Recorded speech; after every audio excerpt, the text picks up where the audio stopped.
जनपद में पिछले दिनों बैठक करके जो हम लोगों की यहाँ की कमेटी है, आपदा कमेटी, उसमें बैठक करके ये तय हुआ था कि ग्रामीण क्षेत्रों की पूरी दुकानें खुलेंगी।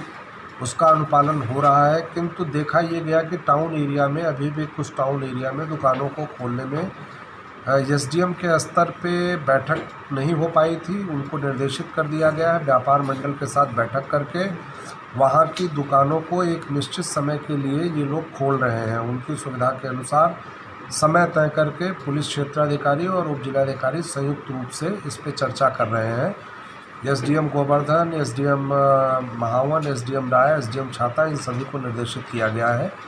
दुकानें जो खुलेंगी वो अधिकांश दुकानें खोली जाएंगी, लेकिन कुछ ऐसी दुकानें होंगी जिनको, जैसे बार्बर शॉप है या इस तरह के खाने पीने की दुकानें हैं, मिठाई की दुकानें हैं, उनको अभी भी नहीं खोला जाएगा। उनको आगे के चरण में जिस तरह से निर्देश प्राप्त होंगे वैसी कार्रवाई होगी। शेष दुकानें टाउन एरिया में खोली जा रही हैं।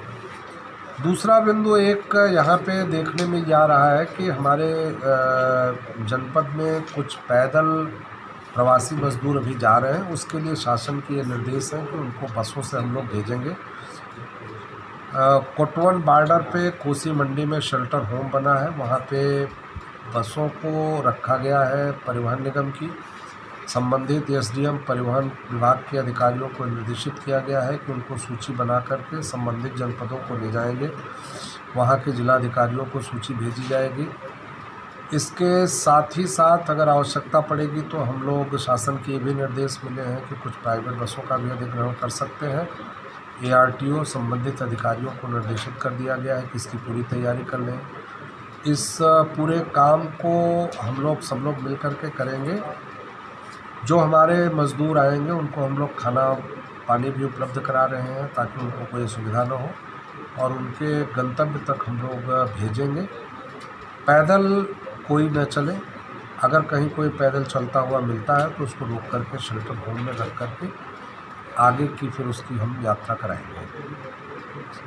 के निर्देश प्राप्त हुए हैं कि जो भी हमारे माइग्रेंट लेबर अन्य राज्यों से आ रहे हैं तो उनको उनके गंतव्य तक पहुंचाने के लिए बसों का प्रबंध किया जाए। उसके साथ साथ उनको रोक करके वहां पर खाना खिलाया जाए, साथ में उनका परीक्षण, मेडिकल परीक्षण हो जाए और उसकी सूची बन के संबंधित जिलाधिकारी और वहाँ के एसएसपी साहब को भिजवाई जाए। इसका पूरा प्रबंध हमारे द्वारा किया जा रहा है। विशेष रूप से अभियान जो हमारा हरियाणा का पलवल का बॉर्डर है वहाँ पर चलाया जाएगा। कोसी मंडी में इसकी व्यवस्थाएं संबंधित सीओ और एसडीएम साहब द्वारा की जा रही हैं। इसके साथ साथ अभी भी हम लोग, क्योंकि लॉकडाउन हमारे यहाँ प्रभावी है, तो इसका अनुपालन कराने के लिए पुनः सभी अधिकारियों को निर्देश दिए गए हैं सख्ती से पालन कराने के लिए।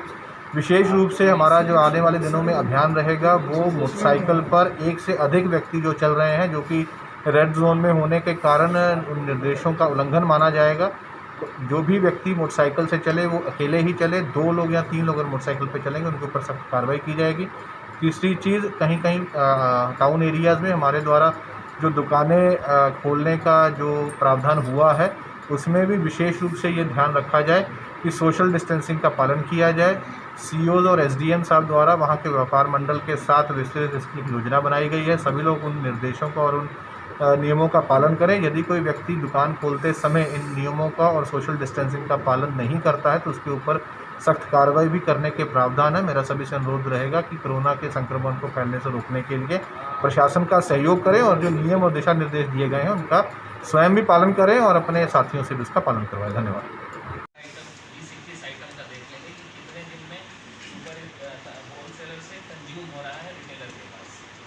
सर हम लोग आइडिया लेते हैं कि कितने दिनों का स्टॉक हमारे पास एक्स्ट्रा है। तो आपने अभी 1-2 दिन पहले एनालिसिस किया, शुरू में हम लोग करते थे, बीच में हम भी छोड़ दिए। आप बताओ। नहीं इधर सर हम लोग देखिए, मैं इसीलिए कह रहा हूँ कि आप लोग शुरू में 15 में बताइए। ये अच्छा है। 25 मार्च या 26 मार्च को जो हमारी चिंता थी वही चिंता हमारी आज 15 मई को भी होनी चाहिए। समझ गए कि नहीं? और बिल्कुल रेगुलर टाइप रखा करिए, बना करके उसी के आगे बढ़ते चलिए। जब आप कैलकुलेटेड है, अच्छी बात है। तो आपने जो एनालिसिस पहले किया वही बताइए क्या स्थिति है। नहीं, वो तो सर हमारे पास करीब महीने भर से ऊपर हमेशा स्टॉक रहा है, गेहूँ, आटा, चावल, दाल, इसको लेकर के। ये दाल भी हमारे पास जी सर 1 तारीख का रिपोर्ट था मेरे पास ये 1036 क्विंटल है दाल, और लगभग सर ये करीब करीब 20 दिन का है, फिगर एक्स्ट्रा है ये।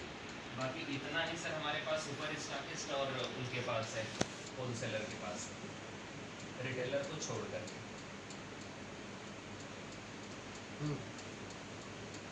ये तो पहली मई का बता रहे हैं ना? जी सर। तो आज तो 15 मई हो गई। अभी सर हम मंगवा कर लीजिए इसको, कर लीजिए एडीएम साहब। इसको कभी कभी जैसे